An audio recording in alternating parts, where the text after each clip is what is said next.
particularly via Rod, although Rod's not been around for a few years. A lot of people knew him very well, and he was very influential. But I suspect, looking at the attendees, which are a very handsome lot, by the way, that there may be relatively few who will know George, or would have known George, I should say. So John Anderson will be one, and I can't think of that many, really.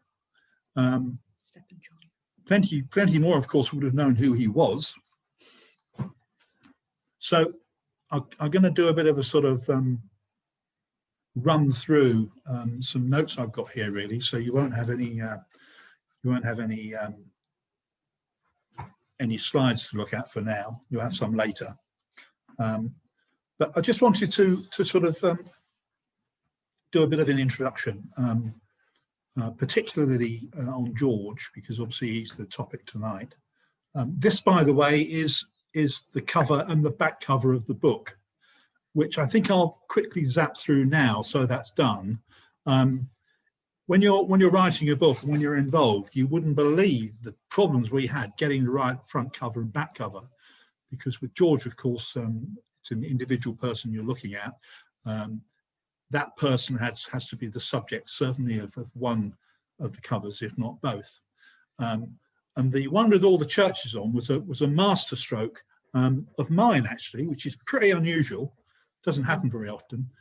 It's the 1973 50th anniversary of the Suffolk Guild being formed, when George seemed to do virtually everything. He wrote the account of the Guild's history in the ringing world, and he also did a sketch, which you'll find later is one of his great qualities and abilities, featuring 6 or 7 Suffolk churches, including the one I learned to ring at, which is bottom right, pronounced Bures, no other way. Bottom left. Sorry, bottom left. And the one in the middle, which of course is St Mary le Tower, his tower, which of course would have been in the middle. Okay, so that's just to explain that. That really has been we had to go through a bit of a war of attrition, really, to get that, but when we got it, we were very, very happy with it. And obviously the other part of it is him with some bells coming off a lorry at Ipswich, when the new 12 was completed in 1999. And the other one on the right there is an idea of the amount of time he would have spent in the office, sketching, writing, etc. You know, another tremendous talent of his. He was a multi-talented chap. So that's that. Moving on to the intros, proper intros. I come from Suffolk. I learnt to ring at Bures, as you've just seen, which is about 20 miles from Ipswich, and that was in 1966. Later, I came to college in Birmingham, as Arthur has just mentioned, and I got to know George before I left Suffolk. He was a sort of wonderful figure that was revered by everybody, really. And Rod, I got to know when I came to Birmingham. So they're obviously brothers from a very, very famous family of ringers. By this stage, to use the modern marketing jargon, George already had global reach. When I met him as an 11-year-old, he'd already spent 6 years in Australia. He went out when he was 21, and he'd achieved a kind of reverence seldom seen in one so young. There are synergies between the Suffolk accent and Australian, and I actually thought he was from Australia originally, but he would have taken the accent on, or part of it, without any difficulty. So he'd been to Australia. He'd also been to Washington Cathedral. He was one of the band that opened the bells in 1964. When he came back, he was still only 29. So that's, in a campological sense, that's fame, I guess. And he lived in Suffolk for all but about 6 years of his life when he was in Australia. So he's Suffolk born and bred. St Mary le Tower was his tower from when he came back from Australia for 25 years. He was a member of the band for 57 years. and he was responsible for the restoration of the bells in 1976. And it needed to happen. The old bells were just dreadful. So he was an early hero for me. He was a high-profile ringer from Ipswich, but not just Ipswich. He actually came from Grundisborough, a little village 7 miles outside Ipswich. That's where the pipe family came from. And he was known to ringers all over the world. So what you have really with the pipe family is a ringing dynasty in Suffolk, was in Birmingham, and in Willingham, of course, the Willingham pipes, a new brand. That goes back to 1780. So obviously Birmingham had Rod for 50 years or so, who was one of the most brilliant composers and conductors and inspirational leaders of our time. But they were bell ringers supreme, both of them. But they're very talented in different ways with different interests away from ringing. So Rod was into hill walking, gardening, astronomy. So you can blame him for Orion and Rigel. Whereas George was about collecting postcards, public speaking, art, and the church. He was a very, very staunch churchman. As for George the man, he was highly respected, he was highly charismatic, and he was inspirational. But he was also approachable to everyone, really. And his fame was due to a mix of personal qualities that others identified and valued in him and through what he did. Some people pursue fame relentlessly and ruthlessly. That wasn't George. He was an achiever, but politely so, and he didn't like conflict. So you have a gentleman, really, in the truest sense of the word, impeccably mannered, extremely kind, and considerate to people, irrespective of who they were or their social standing. So whatever it was, he got it in droves. Richard Munnings, who's a very good blogster, is that the phrase? Blogger. Who's part of my book, in fact, that is being released about now, has got a passage in it from Richard when George died. It was just brilliantly written.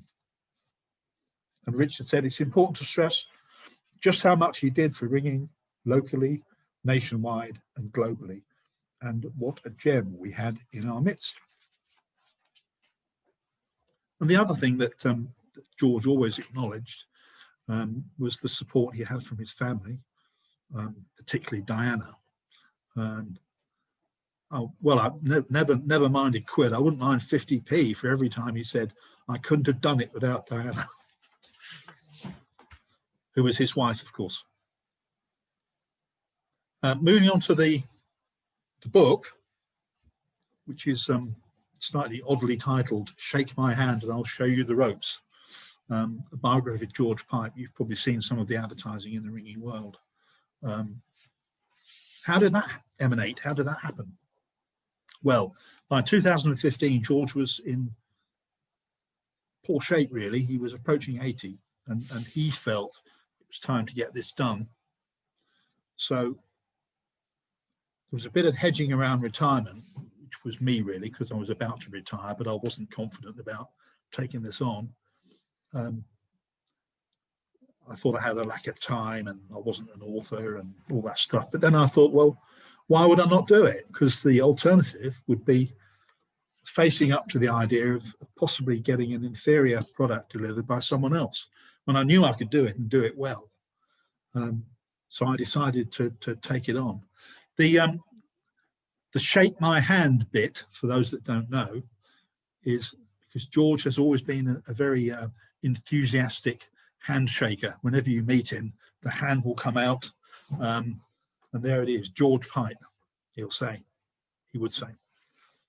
And it was Dick and Love, actually, who came up with the idea of Shake My Hand. I emailed one or two people and said, what do you think about the title of the book? And Dickon said, well, Shake My Hand. And we never changed it. So well done, Dickon. So we agreed in early 2018. The book took just over 2 years to do. I didn't know what the size of the task was, but eventually it was 80,000 words, which is a lot of words, and a lot of research and a lot of work. And for obvious reasons, given his health situation, I adopted an open book policy of a slightly different type to normal, where he saw everything, and he reciprocated with his policy of no meddling, warts and all. This is your biography of me. And it was aided by his tremendous memory, even when he was unwell, in the last few months. The input was really of the highest quality. And I needed this with areas I wasn't familiar with, some of the family stuff and some of the non-ringing stuff I wasn't familiar with at all, really. And he was fully engaged, but he was really pretty unwell a lot of the time.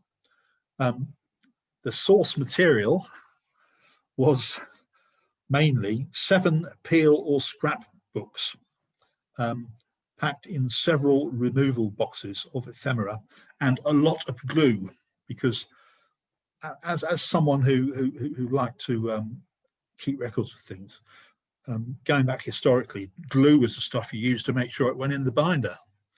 And there was a lot of glue, as Linda knows and as Will Bosworth knows, trying to get photos out of these binders. And obviously I had some personal knowledge of ringing history from Suffolk, which was useful. George was very patient, because I wasn't really that well disciplined early on. But I do remember once he said, we need to get moving, JPL. And what kept me moving as well was there was a growing and regular awareness and expectation amongst ringers about the book while I worked on it over the 2 years or so. So there was no backing out. It had to go through. Anyway, as you'll know, he died on March the 3rd, sadly. And there was no launch at St Mary le Tard as we were planning. But it did enable me to add some interest, what I thought were interesting things to the book. For example, I've added quite a long chapter on the Pye family, who I think are fascinating anyway. 3 brothers who all rang 1,000 peals, and they started ringing in the 1890s. And really they changed the face of peal ringing and quality of ringing in the UK. So I was able to produce the enhanced product I thought that George deserved, by taking some time out to invest time in it. But the ringing world of our Will Bosworth has done a great job. Easy to work with, like me. We've sort of clicked at each other's heels a little bit at times, but it's been a good experience. So I hope you like it. We'll go through more detail in a minute, and I hope you buy it, even more than do you like it. And the good news is that we've sold 250 of these so far out of the first run of 500 in under 3 weeks. So we're really motoring, and the product is going to be released on the 6th of November. So I'm looking forward to getting hands on a copy, obviously. Are there any questions so far? Nothing's come in the chat box. I'll just I'll pause a second and just see if anyone wants to raise a hand or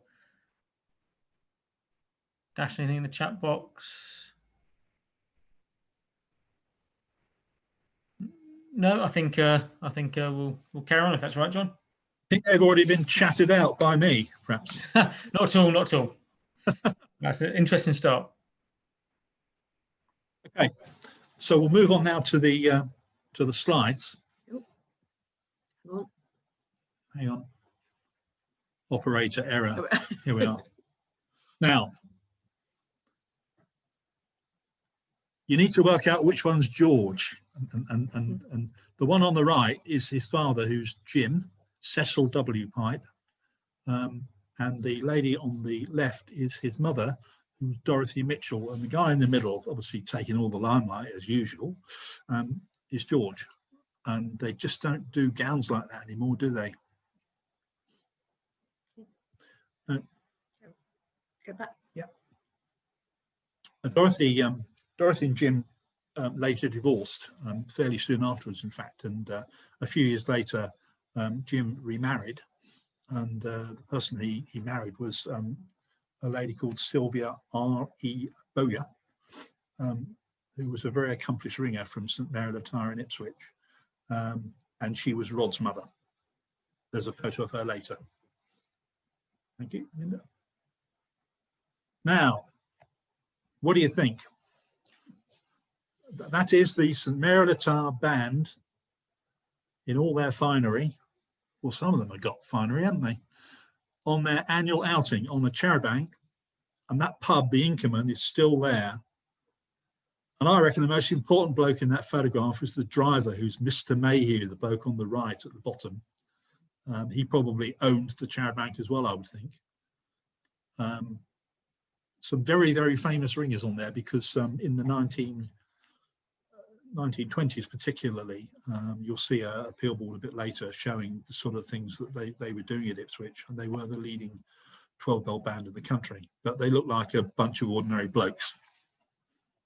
Okay, yeah, thank you.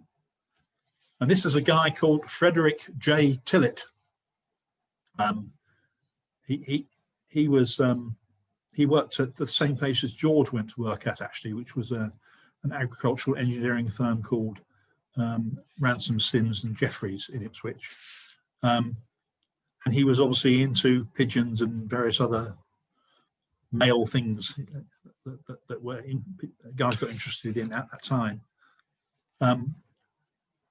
Fred Tillett was George's hero, and I've got a bit of a commentary on that, actually. I'll do it now.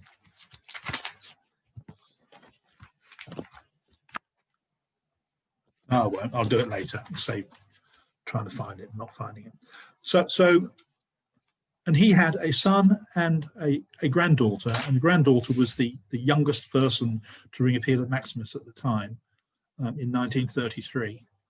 And he was a bit of a ruffian. Ipswich was quite a rough place in the first half of the 20th century. There were a lot of maltings and a lot of engineering and a lot of milling and a lot of docks, and it was an interesting place. And I think Fred probably shaped up fairly well, actually. Yeah. Right, now, this is where Zoom falls down, because we could have a bit of a competition, couldn't we, here, as to who's who. The one on the left is John R. Main. The one in the middle is Rod, and the one on the right is George. 1944. George was learning to ring and doing quite well. It's a bit early for Rod, obviously, and John Main was doing the same. And John Main's father was working at RAF Bentwaters near Woodbridge during the war. So that's how that emanated. And there's another good one later, actually, when they're a bit older. Okay.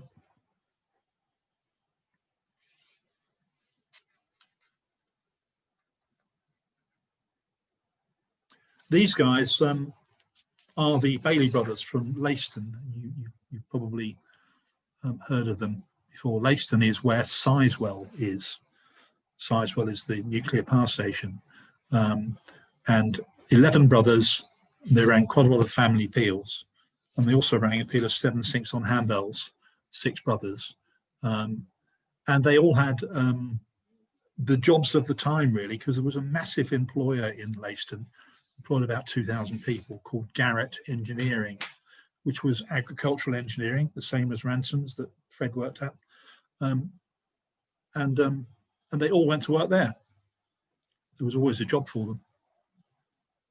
One of them moved to Manchester and called a peal of 7/6 on handbells with the local band up there, Alan F. Bailey.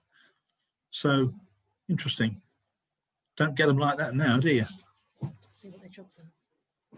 Yeah, I've got the jobs. The jobs are, as you would expect, really.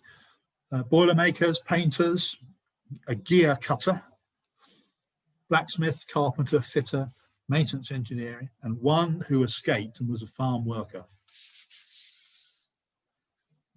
And Layston was also where a guy called Gabriel Lindolf came from, that you probably will have heard of, a noted composer. Brothers, brothers. Yeah, there are 11 brothers. Yeah. Right, now these guys were the Helmingham band in central Suffolk. Helmingham was an estate village owned by the Tollemache family of Tullycobbold beer fame, for those of you who go back a bit. And I wouldn't want to go back to it. It wasn't very good. And these guys just learned to ring at Helmingham, and it passed through the generations. They had names like Whiteman, Last, Whiting, etc. And they had 4 guys who could call peals of surprise major. And they rang some first in the method, things like Lincoln, which of course is quite a popular method in splice these days. Another one as well, Cornwall. The first peal of Cornwall was rung by these guys. And you'll see the difference between these guys wearing their rather disheveled suits. I wouldn't have said it to them, but it looks as though they've seen better days. And the guys from St Mary le Tower, you'll see their suits. I mean, they're obviously townies. The guy on the extreme right is a guy called Les Whiteman, and he was sufficiently good that he went on Bill Pye's tours. So these guys were serious performers. The one at the back, 4th from the left, is a guy called Leslie G. Brett, who I knew as a kid and rang peals with. Delightful man. Yeah, George knew all these guys. Sorry, Linda's saying connection to George. George would have known probably half of them because they would have been around when he was starting out. Certainly Les Whiteman, he rang a number of peals with. So yeah, there was a connection. We've lost a lot, you see, because we've lost all that connection. It's coming down sort of secondhand through people like me now. That's a peal board that hangs in Exeter Cathedral ringing room, which was a remarkable performance at any time, actually. But then in 1954, George was 19, I think. And it was a real star-studded band of the time. Hilda Snowden was one of the early ladies who rang big bells, and she came from very close to where I came from. She was revered. Yeah. Right, that must be a wedding, I think. Yeah, that's their wedding at Bedfield, Suffolk, in 1956. And it all happened really, really quickly because George didn't have a particularly happy childhood, and he was very keen to get away, really, after he'd finished his apprenticeship. And Ransoms gave him a job in Australia. And Diana had to wait 10 months before she could join him. Can you imagine? She went by the Suez Canal by sea. Yeah, everything was by sea in those days. Of course, you didn't go by air; it was too expensive. Okay, we're going to shush along a bit now, I think. This George on the left and the guy called Jack Roper on the right, who was a very interesting chap. He was the main ringer in Melbourne, really, and he was also an excellent chap. And he was also the first president of ANZAD, the Australian New Zealand Association. I would like to have met him. He died in 2005. But when George arrived in Melbourne, he'd been told by Ransoms that there'd be a factory when he arrived. Well, there wasn't. There was just a plot. So the first thing he had to do was to get this factory built. He did an awful lot of other interesting things over there. He rescued the relationship with the Catholic Cathedral, which was at a very low ebb. And he also got involved in some very early media involvement, TV involvement. It was very new at the time in the mid-50s, but he saw the opportunity. Right, next one. Yeah, George was a founder member of ANZAD. Linda knows more about this than I do, actually. Right. Now, this chap is Laith Reynolds. who's an Australian entrepreneur, and he was involved in the Swan Bells project in Perth. He's from Perth, and he knew George for 60 odd years.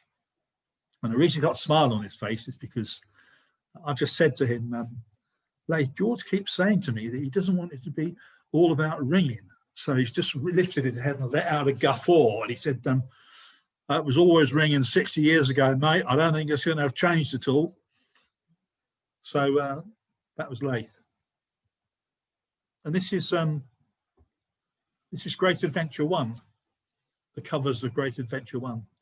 And they had an interesting group of people went. There was a clergyman, Banks James, a farmer from Lincolnshire, and of course a lot of what drove whether they could go or not was finance. So they were a bit of a motley crew, but they seemed to have a really good time. Thank you. And these guys have all got the surname Simons, and 6 of them come from Lavenham, which is very close to where I come from, and 2 of them came from Ipswich. The second from the left is a guy called George E. Simons, who was a mainstay at Ipswich, main conductor really for a lot of years. And the guy 3 from the right is his son Harold, who rang in some of the early peals of firsts of Yorkshire, Pudsey Maximus, etc. at St Mariner Tower, and then he emigrated to Canada. So just a nice thing to do. They all got on their bikes and rode to Stowmarket or wherever it was, and had a good day out, I expect. And this was a really, really noted performance.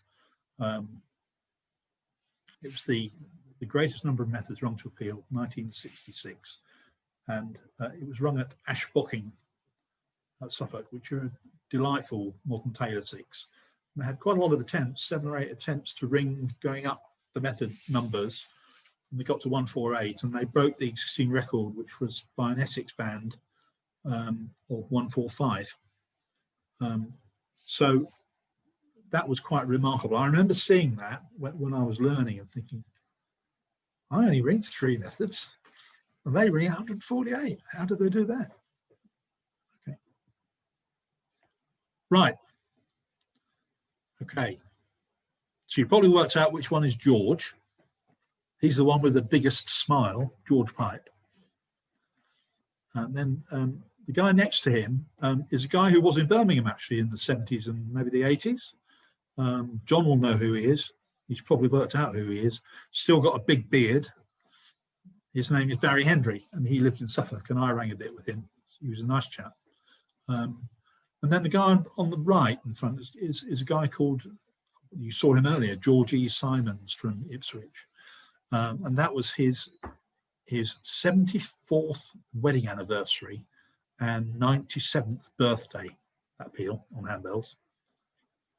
And the other one is Howard Eggleston, who's from Essex, moved to Suffolk, and he and George formed a phenomenal partnership in terms of developing Suffolk ringing to a very good level when it was at a very low level when they arrived. Okay. Right. Now these guys look as though they're dressed to go somewhere. Well, they had actually been somewhere. This is the one of the sort of meetings before they went. This is the band that went to Washington in 1964. And there's an awful lot I could say about this. I won't do because we don't have time. But there's one chap at the back towards the right that you might know who he is. John will. Yeah, it's George E. Fern.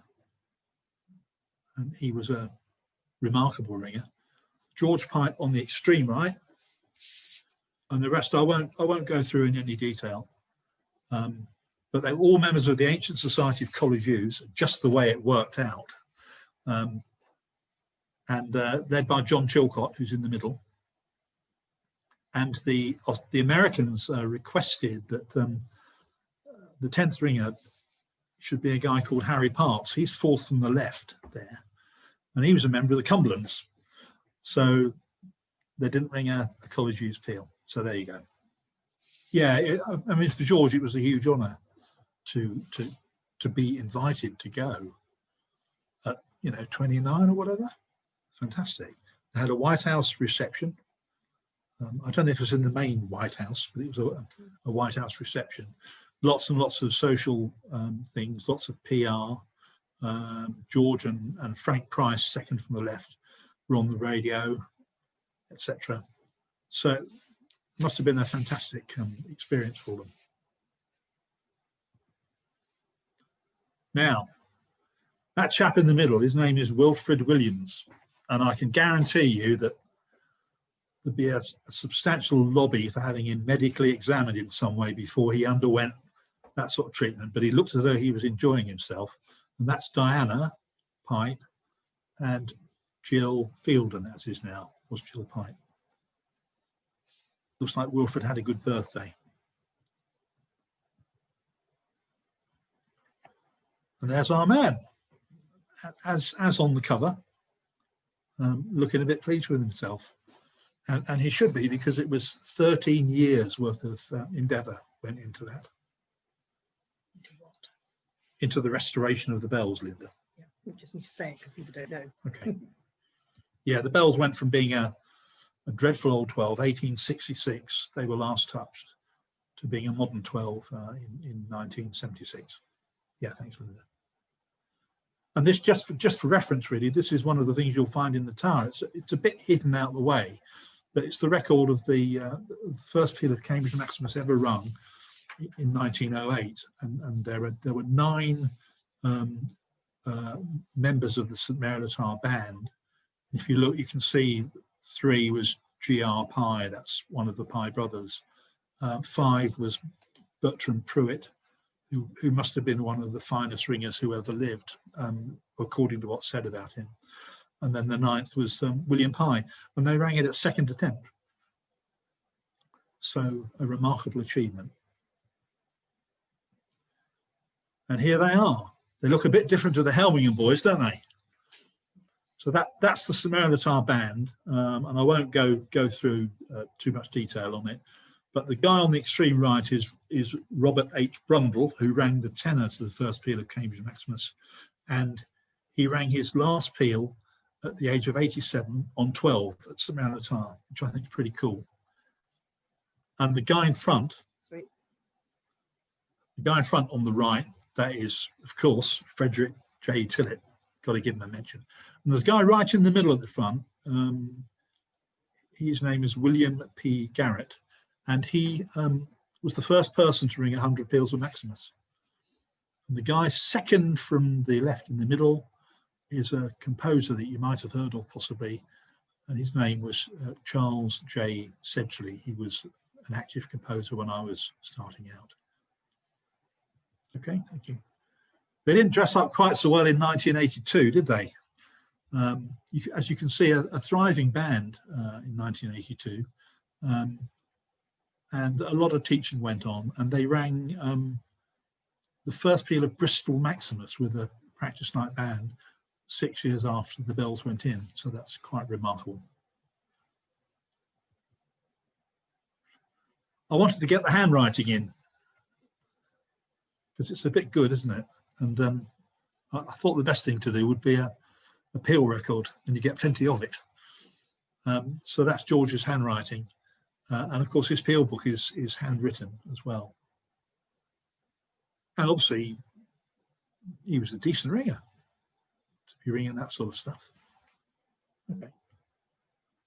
And this is a peal at Westminster Abbey that George rang in, second from the right there, the bottom row. And that's mostly Abbey band with a few people from outside ringing. And he was very, very proud of that, as anyone would be. Okay.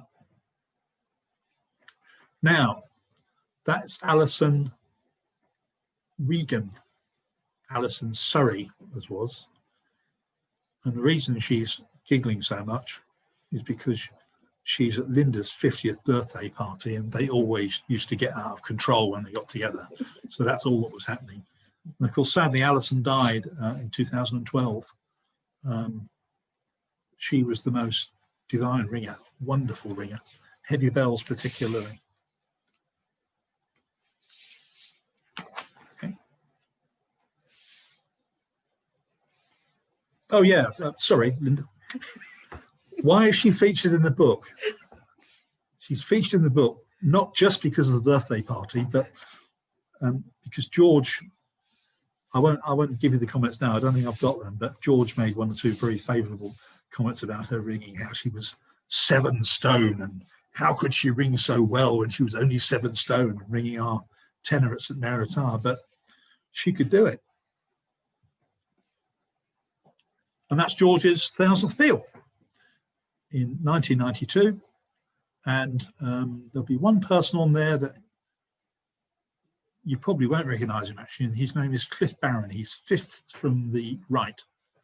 And he was a noted Birmingham ringer for a number of years. They all look very happy. I think they're just about to have a really good time having finished the ringing. And that's George and Diana's 60th wedding anniversary in 2016. That's a really, really lovely photograph. Right, who are these buccaneers then? I mentioned a little earlier, I think, my interest in the Pye brothers. Well, there they are. Ernest, William. William was always in the middle because he was the best and the oldest. And George R. Bob Pye. And that's a photograph after a peal. And I've never seen another photograph of the 3 of them together. Remarkable ringers. And it was at St Andrew's, Enfield, and the footnote for the peal, you wouldn't find this, it was to do with the institution of the church wardens. Okay, and this is another wonderful performance. The longest peal of Cambridge Friars Maximus, and it stood for 35 years until John Anderson and Co. broke it in 1965, I think, at Birmingham Cathedral. So, and just read about Bill Pye, how he was marvellous and gigantic undertaking, equally wonderful companions in triumph. I think we should resurrect that sort of language. Yep. And that's the band afterwards. It must have been in a vestry or something, but it was really dark. But they look pretty pleased with themselves. And that's Bertram Pruitt, who was unfortunately killed on the Somme in 1918. He came from Bushey, Hertfordshire, and he rang a lot of peals with the Pyes.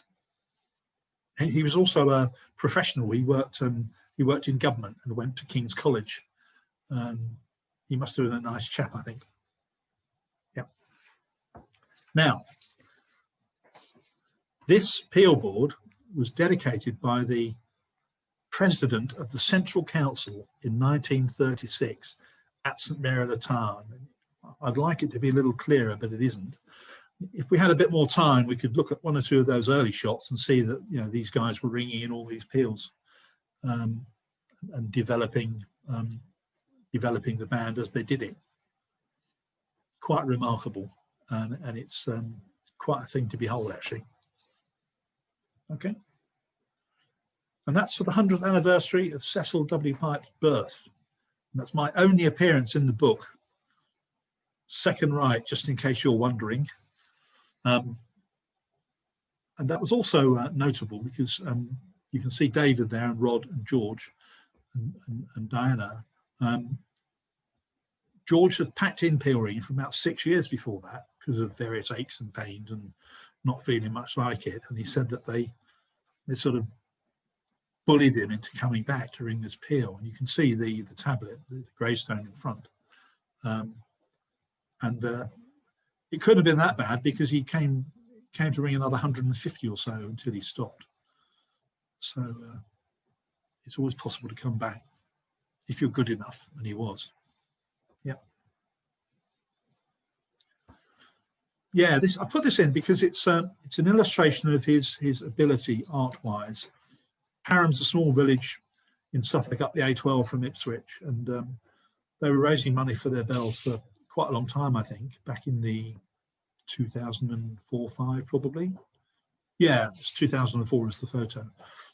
And I just made some comments in the text of the book about what happens with these sort of restorations, you know, how there isn't any money around, there aren't any benefactors, you rely on DIY, and eventually you raise the money. What? Gave them away as presents. He used to give people. Oh yeah.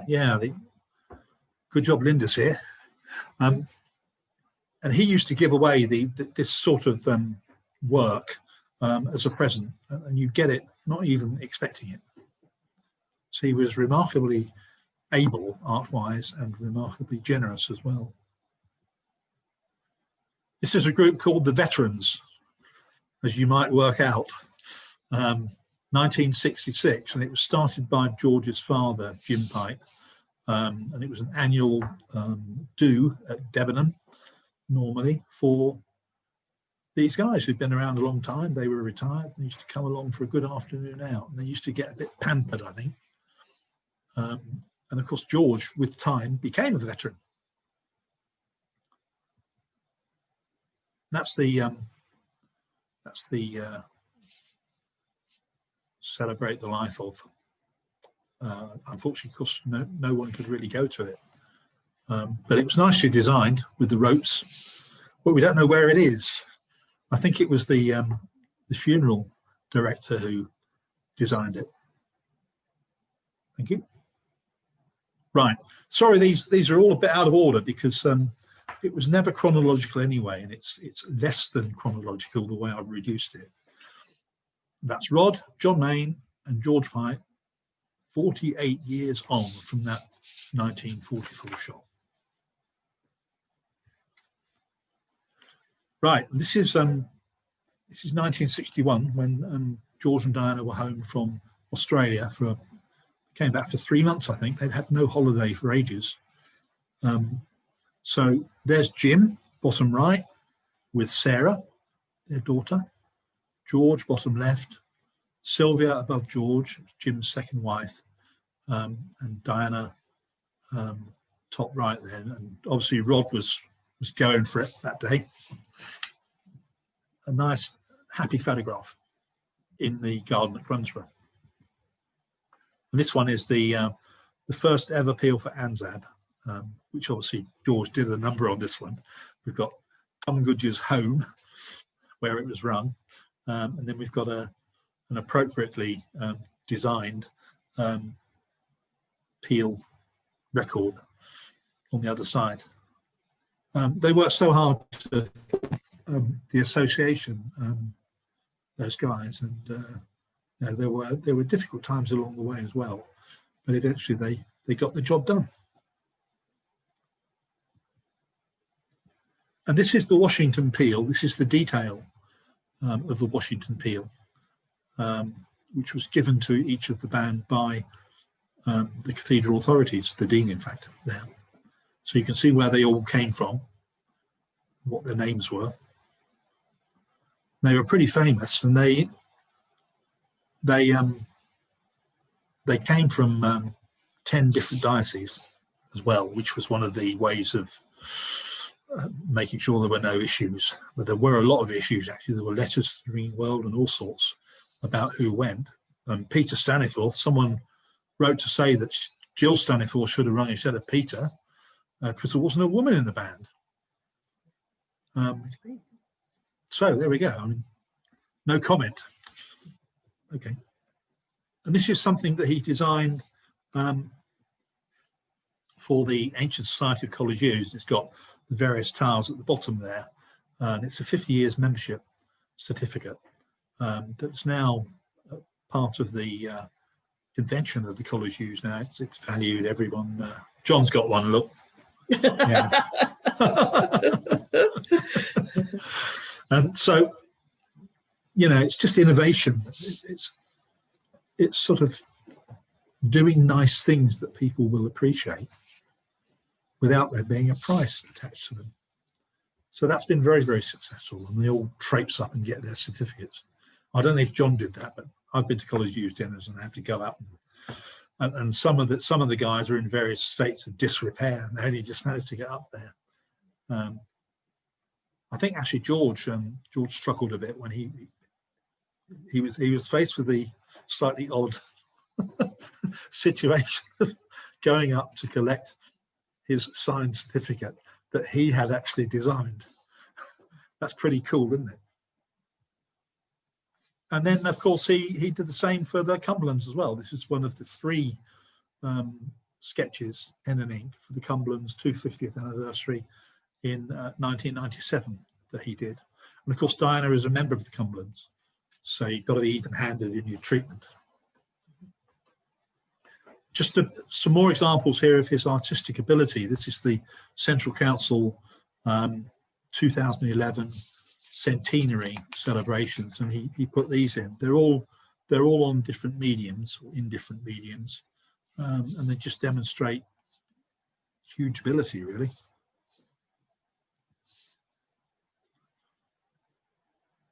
Yeah, I said we got a bit out of tune chronologically. We've gone back to the silver wedding anniversary from the 60th now. So anyway, there it is, and there's loads and loads of photographs of that, which is obviously a very happy occasion. And that's their house there. Their house is a beautiful, very individual bungalow with a massive garden. So it would have been hosted there. When they got back from Australia. Yeah, they bought the house, Lansdowne Road, 8 Lansdowne Road, when they came back from Australia in 1963. And I think it was quite a stretch. But then, you know, if you don't stretch, you don't get the rewards, do you, sometimes? Right. Now, this is a siblings appeal.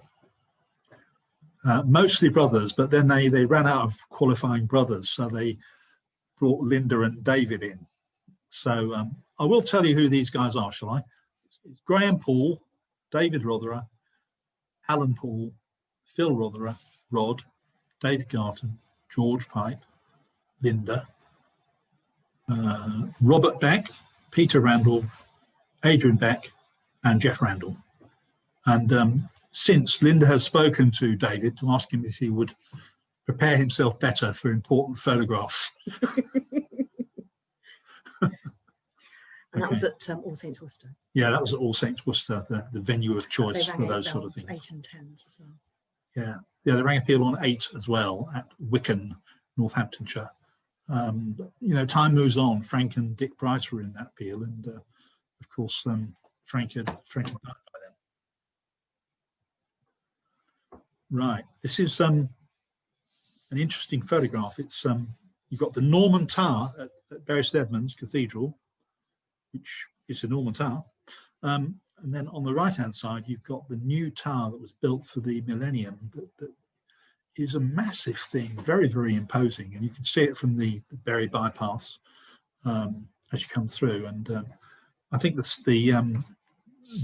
footer we've got on the photograph is separated by 1,000 years or something like that. It's a nice photo. And this is the sort of stuff you've probably been seeing in the ringing world a little bit over the last 2 or 3 weeks. So we've got the old shake my hand, of course, is in there. You've got to have that. But I'll read this. It's not very clear, so I'll quickly read it to you. It's from a Suffolk family with bell ringing in its blood. George was an unusually influential character across his long life. He was involved in the growth of bell ringing in America and Australia, built on centuries of tradition in Suffolk ringing, and maintained a huge network of friends through his many activities. And then there's a bit of Ringing World stuff in the Ringing World's first major book publication for many years, which it is, with over 20 chapters illustrated with more than 100 of George's photographs, sketches, and other memorabilia. John Loveless traces George's extraordinary life, his range of talents, accomplishments across the world of ringing, and friends. A hardback volume filled with stories and history, with a 16-page colour photograph section. And it's on sale now. Any questions?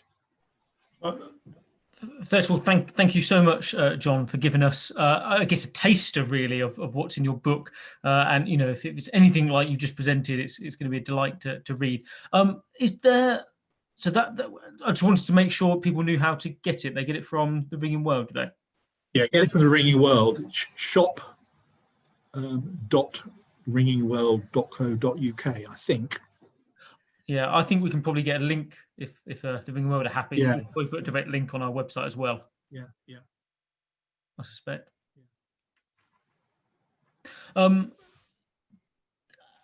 I've got a question. Whilst I just wondered whether, as you present there, a sort of fascinating depiction of George's life, and again, just remind people, you know, either unmute or raise a hand or type them in the chat box if you have any questions. John, what was the process like of writing a book like that? Where do you even begin? Where do you begin? Well, first of all, you get instructed by George that that's what you're going to do, and then you have a pretty good idea of where you're going, because you know your subject pretty well, and you know what the key areas to focus on are. You know that you need to go pretty big on Australia, and one of the issues with Australia was that there aren't many photographs of it, which was a bit annoying. But there's a lot of there's lots of stories in the book actually on Australia, about Australia, which sort of make up for the lack of photos. And then with Washington, there's quite a lot of stuff as well. And I wanted to really do a job on Washington, because George wrote a 4-page Ringing World supplement at the time, which actually sold out. They had to reprint it. I mean, that was the level of interest in Washington. But of course, it was just about the trip when they got there. And it had never really been properly written up any further than that. So I wanted to do that really, and I think I've done it reasonably well. Am I allowed to butt in? Of course, I wouldn't dare say no, Linda. As I've been quiet for so long. I mean, I think just answer, having witnessed this, or having witnessed John hiding away in his study as an excuse for not doing housework for a long time, 2 years. I think it was probably, a lot of it was talking to George, wasn't it? And George wrote a lot of, in some ways, George wrote some of it. He would send you, and of course, because George is non-electronic, John would get these sort of letters with things to include, you know, that he wanted to be included. And then you went over quite a few times, had lots of conversations with him. What's good about George being completely manual and not that he used to be manual and non-electronic is that you get loads of letters and you just get all these flourishes on the envelopes, and it's absolutely fantastic. You know, it's where we should be really. And of course, he had a great sense of perspective in terms of what the sort of balance should be, and if there was something that he thought was not particularly significant, you probably wouldn't see it. But he covered all the ground. He was mentally sharp as a razor right through to the end. So I just wondered and again, this might be a question you can't answer, but what do you think George considered to be his, I mean, he was a man of so many different talents. What do you think he considered his greatest achievements to have been? Did you think? I think at the time, ringing wise, the appeals he was most proud of, in addition to the Bob Major at Exeter, were his appeals at the Big Four. You know, he ran appeal at St Paul's in 1969, which was really early. And he ran appeal at Liverpool Cathedral, which was one of the first 2 or 3 on the bells. That was 1966. So I think he was very proud of those. But he was also, you know, if it was a first peeler who struggled for years, someone he knew locally, and they rang their first peel, he would be delighted with that as well. Super. Quite a few people in the chat box are talking about sort of how wonderful the talk was, particularly between connections of different people that people hadn't quite expected. So John Mayne, for example, and the Pipes. You know, people hadn't quite realised that connection. And lots, you know, people saying they're looking forward to reading the book. Oh, excellent. Okay. Sounds good. Alan Cottrell, I don't know, you've unmuted yourself. I don't know if that means you want to speak. Yes, I just wanted to say to John, thank you very much indeed for an absolutely fascinating insight into an absolute ringing legend. And could I ask you, John, who actually taught George to ring, and where was that? He was taught to ring by his father, Jim Cecil W. Uh-huh. And I think they rigged up some swing type attraction at the bottom of the garden. It's in the book, and that's what happened because it was during the war. Okay.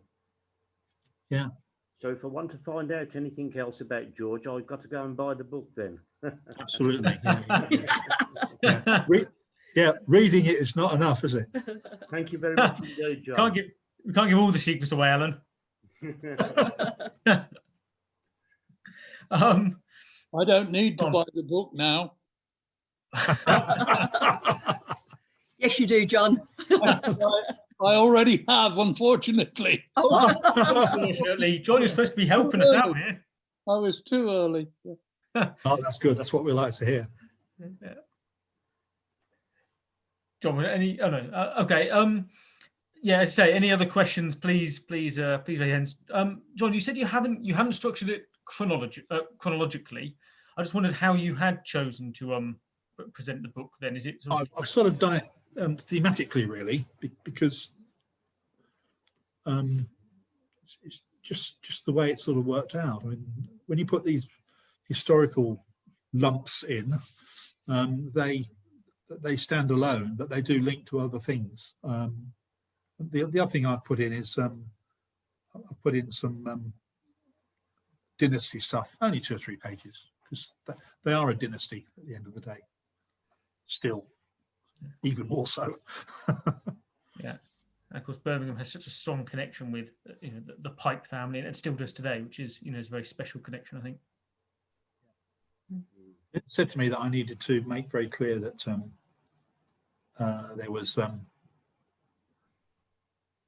very clear that sort of explanation of Rod and George and the family, because when you're as close to something as I've been to this over as long, you tend to assume all sorts of things. You get involved in jargon and stuff like that.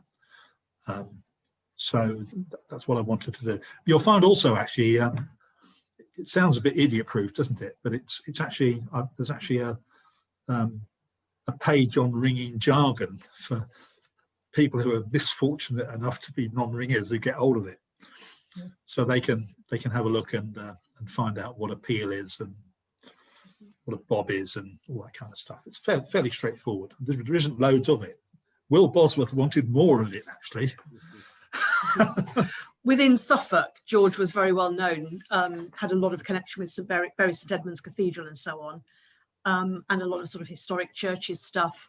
So there are a lot of people in Suffolk that know George, but not through his ringing connection. Yeah, so that's right. hence the jargon bit. And also, actually, there's what John didn't mention in his talk. He and Diana did an awful lot of work for autism charities, because one of their children was very autistic, Alison.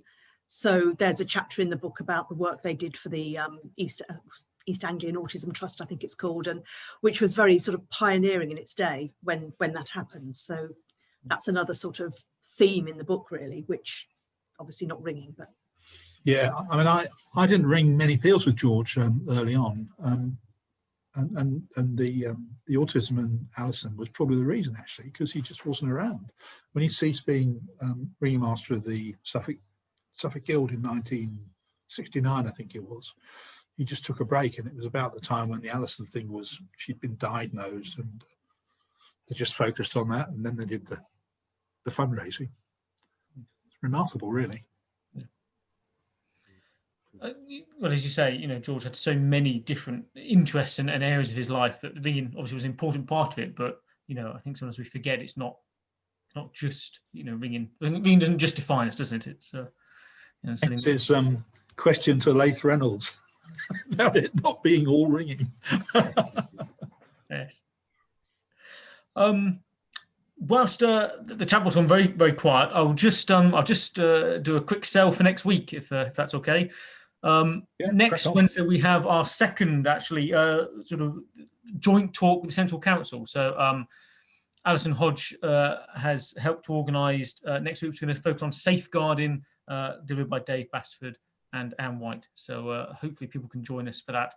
It probably will be something people need to pre-register for. So look out for the Google link and sign up before probably Tuesday evening.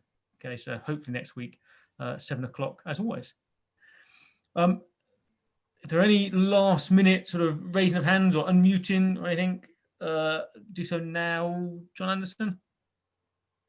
Yeah, I'd like to thank John for bringing back all sorts of memories to me, actually, that I'd forgotten. Of course, I knew a very large number of the people that you've talked about. And in particular, one of the things that came to my mind was appeal with George Simons. For his 90th birthday, Rod and I went to Grundisburgh, and George Simons was going to ring London. I couldn't believe this. I mean, that's a fairly complex method to be ringing when you're 90. This is a long time ago. It must be 40 years ago, at least, more than that probably. And George Simons was ringing the second, and he rang all the way through the peal until we got into the rounds at the end, and he made a mistake and it didn't come round. And Rod and I had a heated argument about whether we should count it or not. Rod, of course, was sticking to the rules. And I was saying, look, you can't do that. The bugger's 90 years old. You can't not count it. Sorry, John, I didn't want to go on like that. No, sticking to the rules on this occasion. Who won the day, John? He did. Yeah. Oh, yeah, he wouldn't count it. Yeah, well, he was conducting, so he had the choice, really. But he did ring it, didn't he, George? They rang it again. Yeah, I believe they did. I wasn't involved in that, but I do remember that because of the incident, really. I mean, George had rung absolutely superb, and I couldn't believe this guy was 90 years old, you know, ticking along. I'm beginning to understand it now. Getting near it. They took him. One thing I forgot to mention, because you can't mention everything, obviously, with this sort of presentation, is that that they took him down to the BBC. I think it was at White City, and he appeared on Blue Peter in 1970, early 1970s.